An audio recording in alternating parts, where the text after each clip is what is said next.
안녕하세요. 김성길 목사와 함께하는 예수님 이야기. 이 시간에는 제4단원의 734회가 되겠습니다. 주제는 한 여인의 헌신의 의미가 되겠습니다. 자, 마태복음 26장 6절로 13절까지 읽어보겠습니다. 예수께서 베다니 납병 환자 시몬의 집에 계실 때에 한 여자가 매우 귀한 향유 한 옥합을 가지고 나와서 식사하시는 예수의 머리에 부으니 제자들이 보고 분기하여 이르되 무슨 의도로 이것을 허비하느냐, 이것을 비싼 값에 팔아 가난한 자들에게 줄 수 있었겠도다 하거늘 예수께서 아시고 그들에게 이르시되 너희가 어찌하여 이 여자를 괴롭게 하느냐, 그가 내게 좋은 일을 하였느니라. 가난한 자들은 항상 너희와 함께 있거니와 나는 항상 함께 있지 아니하리라. 이 여자가 내 몸에 향유를 부은 것은 내 장례를 위하여 함이니라. 내가 진실로 너희에게 이르노니 온 천하에 어디서든지 이 복음이 전파되는 곳에서는 이 여자가 행한 일도 말하여 그를 기억하리라 하시니라. 아멘. 자, 예수님의 십자가 사역을 이렇게 연구를 해보면 세 종류의 사람들이 있었습니다.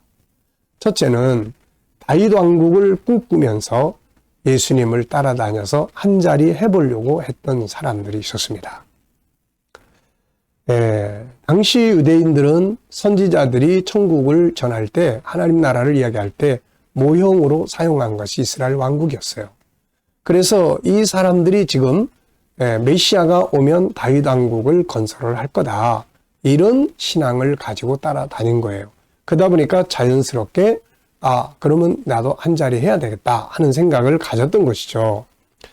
이들은 유대인들이고 주님의 제자들이었습니다. 이들은 주님이 예루살렘에 올라가셔서 왕이 되시면 자기들 한 자리씩 할 것을 기대하고 따라갔던 거죠. 이것 때문에 올라가면서 서로 다투기까지 했습니다. 그러다가 자기들의 꿈이 깨지자 예수님 팔아먹고 부인하고 도망가 버리게 된 거죠. 자, 두 번째는 자기들의 기득권 때문에 예수를 죽이려고 또 한 사람들이 있었어요. 이들이 바로 종교 지도자들인 대제사장들, 장로들, 종교 지도자들이었습니다. 이들은 자기들이 가지고 있는 기득권, 사회적 신분, 로마와의 결탁에서 얻어지는 이익들, 이런 것들이 무너질까봐 예수를 죽이려고 계획을 했고 결국 십자가에 매달게 됐던 것이죠. 자, 세 번째는 이제 천국의 십자가의 동역자로 일한 사람들이 있습니다. 예수님이 십자가에 죽으러 가실 때 십자가에 죽으신 분은 예수님이었지만은 이것이 이루어지도록 동역했던 사람들이 있었습니다. 이들은 아무런 대가도 원하지 않았고 한 자리씩 생각하고 한 것도 아니었고 자기들의 가진 것으로 그냥 주님을 섬겼던 사람들입니다. 자, 우선 마태복음 21장에 나귀 새끼 주인이 있었죠. 나귀를 타고 들어가야만 메시아가 되는데 그것을 이루기 위해서 자기가 가지고 있는 나귀 새끼 한 마리를 헌신했던 사람이 있습니다. 그리고 오늘 본문에 주님의 장례를 준비했던 마리아가 있고요.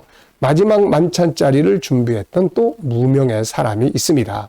주님의 십자가를 대신 지고 갔던 구레네 사람 시몬이라는 사람이 있었고 주님의 어머니를 대신해서 마리아를 어머니로 모셨던 사도 요한이 있습니다. 주님의 시체를 자기의 새 무덤에 모셨던 아리마대 사람 요셉이 있는 거죠.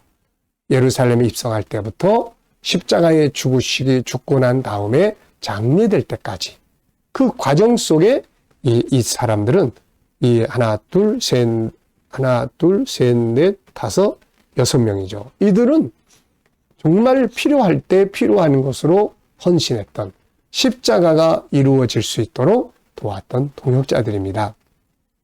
자, 이 세 종류의 사람들, 하나는 헛꿈 꾸고 따라가는 제자들과 유대인들, 또 하나는 기득권 때문에 예수를 죽이려고 했던 사람들, 또 하나는 바로 이렇게 예수님의 십자가 사건, 하나님의 뜻을 이루기 위해서 필요할 때 필요한 곳에서 자기들의 가진 걸 제공해서 헌신했던 동역자들입니다. 우리는 어떤 길을 걸어가야 할까요? 당연히 우리도 헌신자, 주님의 동역자로서의 삶을 살아가야 되겠죠. 자, 이 여인의 이야기를 좀 더 해보겠습니다. 이 여인 마리아라고 봅니다. 이 여인은 주님이 자기 집에 오셨을 때 가장 귀한 것으로 주님을 섬겼어요. 자기가 가지고 있는, 가난한 사람들이 자기가 가지고 있는 소중한 재산인 기름 한 병을 주님의 머리에 향유 한 병을 옥합을 깨가지고 그거를 부어 드렸던 겁니다. 그러자 제자들은 지금 의미도 모른 채 막 흥분했습니다. 아니, 그 비싼 기름을 팔아가지고 가난한 사람들에게 나눠주면 얼마나 좋을 텐데 그걸 왜 낭비하느냐. 참 이게 안타까운 이야기입니다. 주님께 드려지는 것을 낭비라고 생각하고 있는 거죠. 정말 중요한 것이 뭔지를 이 제자들조차 지금 모르고 있는 겁니다. 이들은 지금 그걸 팔아서 가난한 자들에게 주지 왜 낭비하냐고 이야기를 해요. 얄팍한 선한 양심 때문에 가장 중요한 걸 놓치고 있는 거죠. 그러나 우리가 분명히 알아야 할 것은 예수님보다 중요한 건 아무것도 없어요. 예수님이 빠져버린 구제라는 것도 아무 의미가 없어요. 그거 구제해서 먹고 마시고 하는 건 좋은데 다 지옥 가는데 무슨 의미가 있습니까, 이게? 그래서 구제도 예수 그리스도 안에서야만 의미가 있는 겁니다, 이게. 자, 그래서 가장 중요한 것은 주님을 위한 헌신이죠. 그분은 우리의 구세주이기 때문입니다. 이런 상황에서 예수님은 이 여인의 사건을 이렇게 해석을 하셨어요. 이 제자들조차 지금 왜 낭비하느냐 이렇게 해석을 했는데 예수님은 이렇게 해석합니다. 12절에 보면 이 여자가 내 몸에 향유를 부은 것은 나의 장례를 위하여 한 것이다. 네, 시체에다가 이제 향유 이렇게 바르잖아요. 우리도 염할 때 다 깨끗하게 씻고 해서 바르지 않습니까? 이 여인은 지금 주님의 죽으심을 준비하고 있는 거예요. 제자들은 지금 다 엉뚱한 생각 속에서 한 자리씩 하려고 생각하고 있는데 이 여인은 목합니다. 그래서 주님의 머리에 부었어요. 그랬더니 예수님이 이렇게 해석을 해 주신 거예요. 이 여인이 예수님의 죽음을 미리 예측하고 했는지 안 했는지 모르겠지만은 그러나 주님은 그 사건을 그렇게 해석을 해 주신 겁니다. 자, 그러면서 이렇게 말씀하셨어요. 이 여인의 이야기가 온 세계에 복음이 전파되는 곳에는 같이 전파될 수 있게 하라. 이렇게 말씀하셨어요. 13절에 내가 진실로 너희에게 이르노니 온 천하에 어디서든지 이 복음이 전파되는 곳에서는 이 여자가 행한 일도 말하여 그를 기억하리라 하시니라. 얼마나 영광스러운 일입니까? 주님의 말씀대로 마태는 이것을 기록을 해서 지금 주님의 복음이 전파되는 곳에는 어디든지 이 여인의 이야기도 같이 전해지고 있는 것입니다. 오늘 우리도 그래서 이 여인의 이야기를 듣고 있잖아요. 천국에서도 이 여인의 수고와 헌신은 영원히 빛나게 될 것입니다. 자, 이 여인의 행동이 가치가 있는 이유는 뭔가요? 그것은 바로 주님을 위한 행동이었다는 거고 주님의 십자가를 동역한 사건이었기 때문입니다.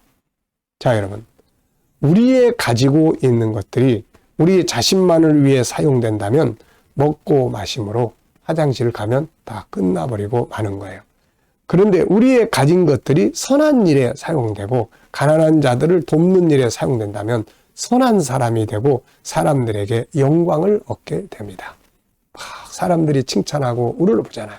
그런데 우리의 가진 것들이 주님을 위해 주님의 십자가의 동역자로 살기 위해 복음 증거를 위해 누군가에게 사용이 된다면 이 사용은 단순한 선한 일이 아니라 생명을 구원하고 하나님의 뜻이 이루어지는 귀한 동역자로서의 삶을 살아가게 되는 겁니다.